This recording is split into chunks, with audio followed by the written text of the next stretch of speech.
프레젠트라는 제목으로 하나의 말씀 나누도록 하겠습니다. 한 남자가 이 배로 여행 중에 이 조난을 만났습니다. 폭풍 속에서 죽을 고비를 넘기고 이 남자가 정신을 차려보니까 이 남자가 한 섬에 도착해 있는 겁니다. 근데 그 섬에 도착을 했는데 그 섬의 원주민들이 이 남자를 데려가더니 자신들의 왕으로 삼았습니다. 이거야말로 정말 놀라운 반전 아닙니까? 전혀 생각지 못한 원주민들의 환대로 끝나는 것이 아니라 그 원주민들이 사는 곳에 왕이 돼버린 겁니다. 그래서 편안한 침대에 풍성한 음식, 그리고 여기에 자기를 극진히 모시는 신하들까지 정말 이 남자로서는 정말 꿈꾸는 듯한 시간을 보내게 됩니다. 그렇게 시간을 보냈습니다. 그러다가 이 남자는 궁금해졌습니다. 대체 자신을 왜 이렇게 환대를 하고 심지어 왕으로 나를 삼을까? 이 궁금함이 생겼습니다. 그런데 알고 보니 또 놀라운 일이 있었습니다. 그것은 바로 이 원주민들이 3년 뒤에는 자신을 아주 척박한 광야의 땅으로 쫓아낼 거라는 사실을 알게 된 겁니다. 이것은 그들의 전통이었습니다.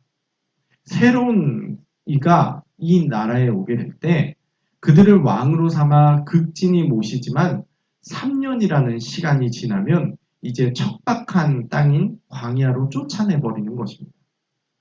그리고 자신의 앞서 이미 몇 명의 사람들이 모두 광야로 쫓겨나서 그곳에서 굶어 죽은 모습을 이 남자는 알게 되었습니다.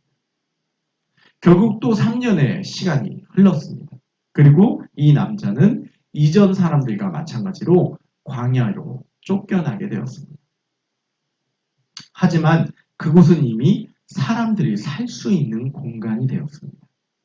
이 남자는 자신이 왕으로 있을 때 그 권력을 사용해서 이미 그곳을 사람이 살 수 있는 공간으로 바꾸어 놓았기 때문입니다.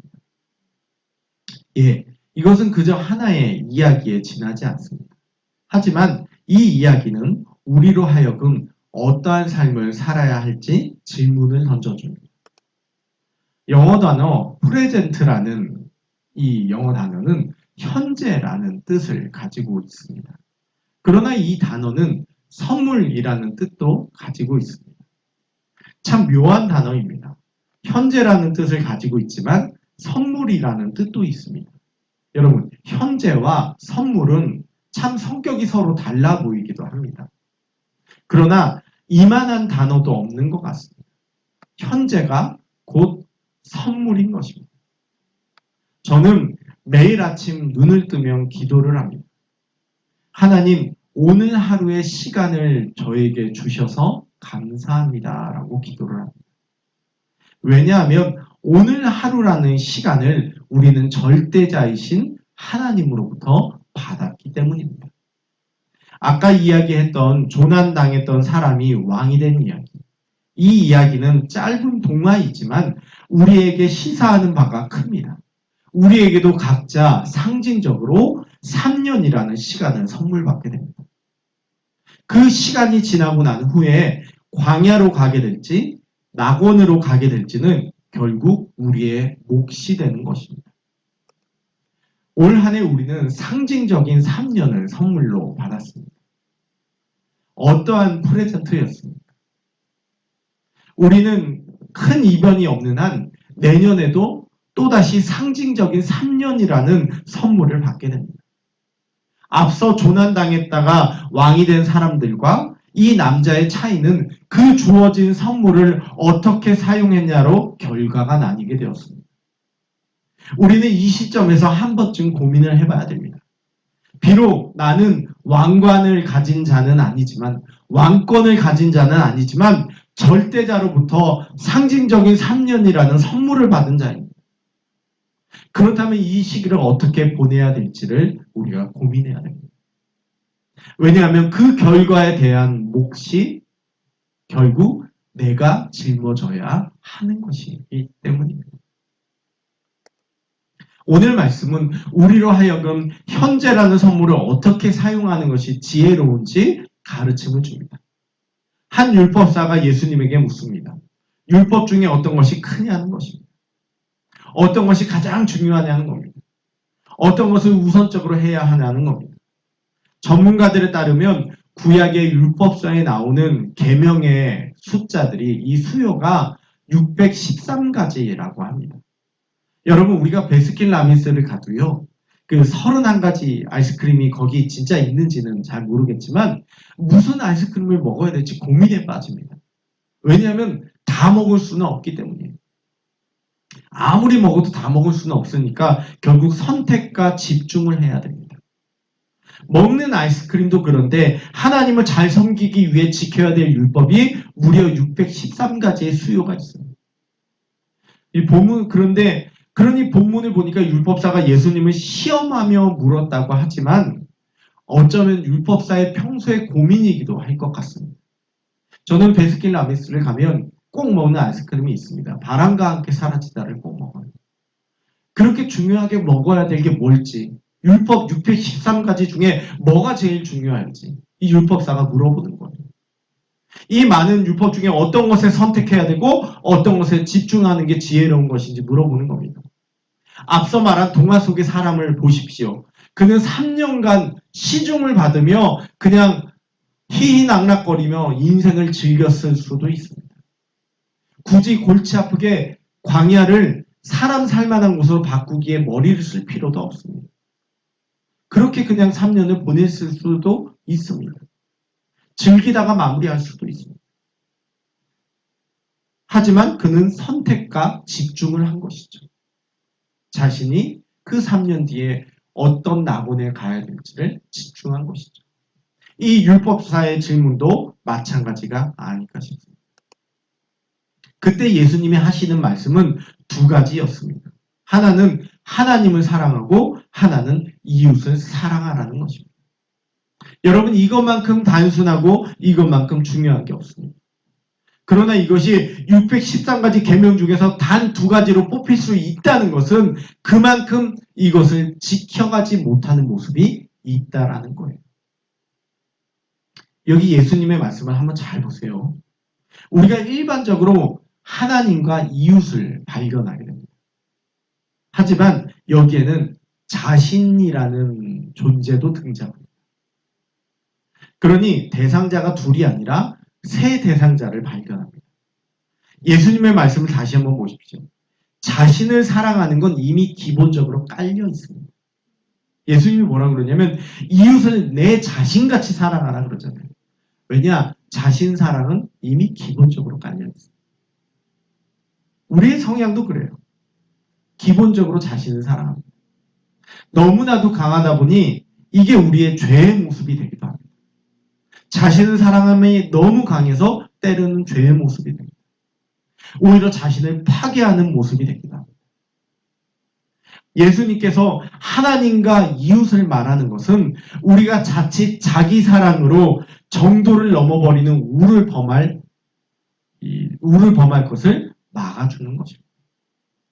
그렇게 하나님과 이웃을 사랑하는 것은 우리를 지혜롭게 상징적 3년을 보낼 수 있는 울타리가 되어주는 것이죠. 마치 동화 속에 앞서 조난당한 사람이 왕으로서 향락만 누리다가 비참한 최후를 맞이하지 않도록 이 막아주는 역할을 하는 것이죠. 하나님을 사랑하십시오. 여기에는 우리의 시간의 우선권을 하나님께 드림이 필요합니다. 개개인의 경건 시간이 필요합니다. 일주일에 한 번 예배드리는 시간만이 아닌 개인적인 경건의 시간이 필요합니다. 현대인은요, 이전에 살던 이들과 달리 시간 형태가 다양합니다. 예전에는요, 해가 뜨면 일했고, 해가 지면 일을 안 했습니다. 하지만 이제는 어떻습니까? 재택근무를 하는 사람도 있어요. 어떤 사람은 시간이 날 때마다 일을 하는 사람이 있어요. 어떤 사람은 시도 때도 없이 일을 하는 사람이 있어요. 그런 상황에서 자칫 우리는요, 하나님을 사랑함에 있어서 시간의 우선성을 놓칠 경우가 있습니다. 자칫 하나님이라는 아이스크림은 제일 나중에 골라야지 해놓고는 아이쿠, 죄송하네요. 하나님, 다음에 고를게요가 돼버립니다. 여러분, 결코 선택과 집중의 모습을 벗어나서는 안 됩니다. 어떤 선교회는요, 이렇게 가르치더라고요. 적어도 하루에 7분만이라도 하나님께 우선적으로 시간을 투자하라고 말입니다. 하루에 7분만이라도 하나님께 투자하라는 겁니다. 너무나도 바쁜 삶을 살아가는 우리이기에, 그리고 좋으신 하나님이라는 것을 알기 때문에 자칫 우리는요, 하나님을 사랑함이 가장 큰 계명임에도 불구하고 이걸 꼴찌로 두는 경우가 많아요. 하나님은 이해해 주실 걸로 믿어요. 그래서 죄송해요. 다음에 할게요. 다음에 고를게요. 이렇게 돼요. 특히 요즘과 같은 코로나 시기로 비대면 예배를 드리는 모습이 우리를 더욱더 하나님과 가깝게 만들지 말고, 가깝게 만들지 않고 더 하나님과 멀게 만들 수가 있습니다. 그렇게 여러분, 상징적인 3년의 시간을 맞이하시는데 결단하십시오. 어느 선교단체의 권면처럼 적어도 자고 일어난 후에 눈 뜬 후에 제일 처음 가지는 시간을 하나님과의 교제 시간으로 가지십시오.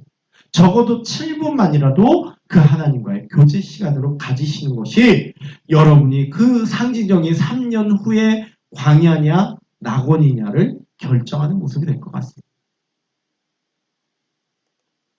또한 하나님을 사랑함은 단순히 개인 경건 시간을 가짐만을 말하지 않습니다. 우리 인생의 모든 행동이 하나님이라는 울타리 안에 둔다는 것을 의미합니다. 일을 해도, 취미생활을 가져도, 다른 어떤 것을 해도 여기에 하나님이라는 울타리를 두는 것입니다. 그래서 그것이 하나님이 기뻐하실 범주를 넘지 않는 안에서 행하는 것입니다. 하나님은 우리가 이 땅에서 여러 즐거움의 삶을 살도록 허락하셨습니다. 그래서 여러분들이 수도사처럼 살지 않아도 돼요. 여러분, 흔히 우리가 수도사 생각하면 뭡니까? 이 말씀과 기도에만 묵상하는. 뭔가 되게 막 인생이 흑백 같고 무미건조하고. 그게 아니에요. 여러분, 맛있는 거 먹으러 가셔도 되고요. 뭐 즐거운 스포츠를 하셔도 돼요. 다 여행을 좋아하시면 여행 가셔도 되고요. 만화책을 좋아하시면 만화책 보시고, 영화 좋아하면 영화 보셔도 돼요. 그렇지만 여러분, 그것이 어떤 일이든 간에 하나님이라는 울타리 안에서 행해져야 되는 겁니다. 그게 하나님을 사랑하는 모습입니다. 그분이 우리에게 허락하실 만한 행동, 그분이 우리에게 허락하실 만한 행동 안에서 신앙생활하는 것이 중요합니다. 이러한 지혜로 우리의 현재라는 선물을 우리가 사용해야 될 줄로 믿습니다.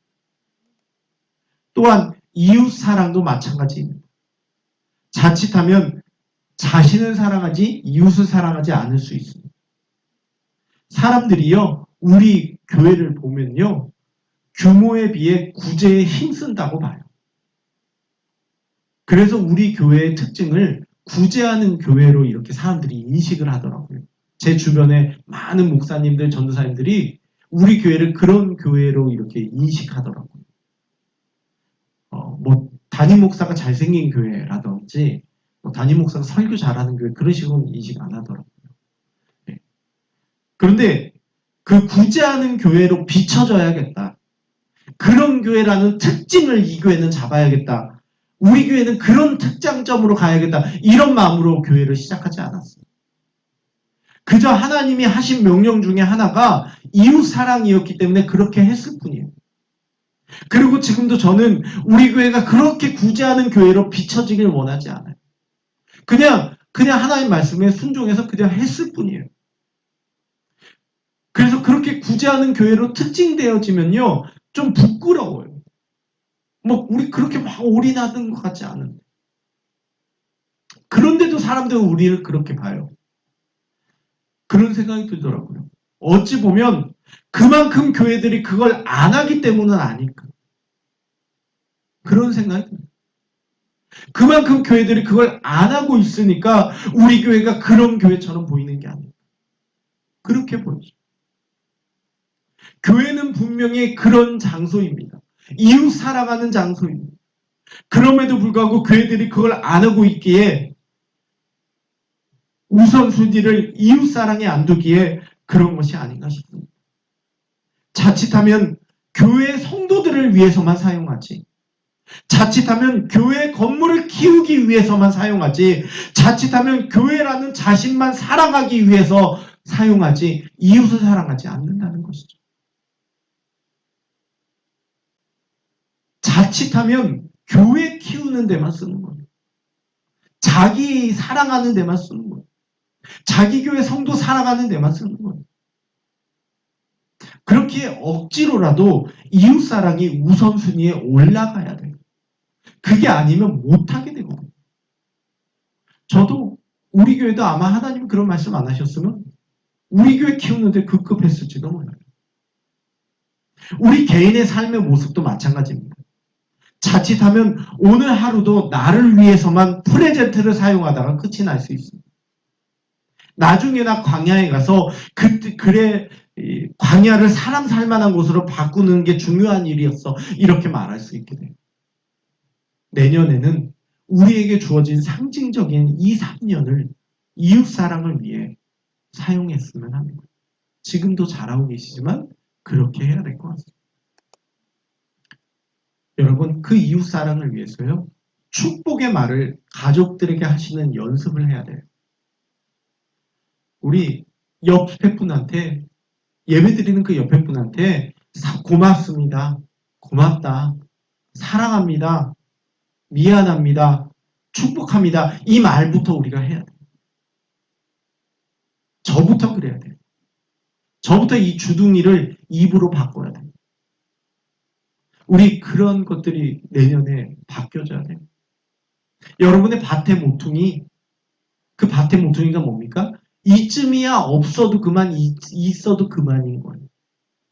그것까지도 나 밭의 모퉁이에 떨어진 곡식 나 밥 한 공기 해먹을 때 쓰는 게 아니라 그 밭의 모퉁이 조금씩 있어도 그만 없어도 그만 그거 그냥 모아놔서 한 해의 마지막에 어떤 분은 수술비가 모자른 아이에게 수술비 보태주는 데 쓰시고, 어떤 분은 추운 곳에서 덜덜 떨며 지내는 쪽방촌 어르신한테 따뜻한 이불 하나라도 사주고, 그렇게 해야 돼요. 지구를 위해, 공공을 위해 살아가는 그 이웃사랑의 정신 등 우리가 주님의 명령을 들으며 지혜롭게 상징적인 3년을 우리가 보내야만 할 것 같습니다. 그 상징적인 3년이 끝났을 때 광야가 아닌 오아시스가 있는 낙원을 만날 수 있도록 그렇게 살아가는 지혜자가 되어야 할 것입니다. 왜냐하면 우리에게 현재라는 선물을 주신 하나님께서 우리의 삶을 지켜보시기 때문입니다. 무엇이 중요한지 우리에게 말씀하셨기 때문입니다. 그러하기에 사랑하는 성도 여러분, 상징적인 3년을 올해도 보내셨습니다. 이제 내년에도 상징적인 3년을 맞이하실 텐데 여러분, 하나님 사랑과 이웃 사랑이라는 이것을 놓치지 마시고 살아가기에, 붙드시기에 부족함이 없는 삶을 사시길 주님의 이름으로 권면드립니다. 같이 기도하겠습니다.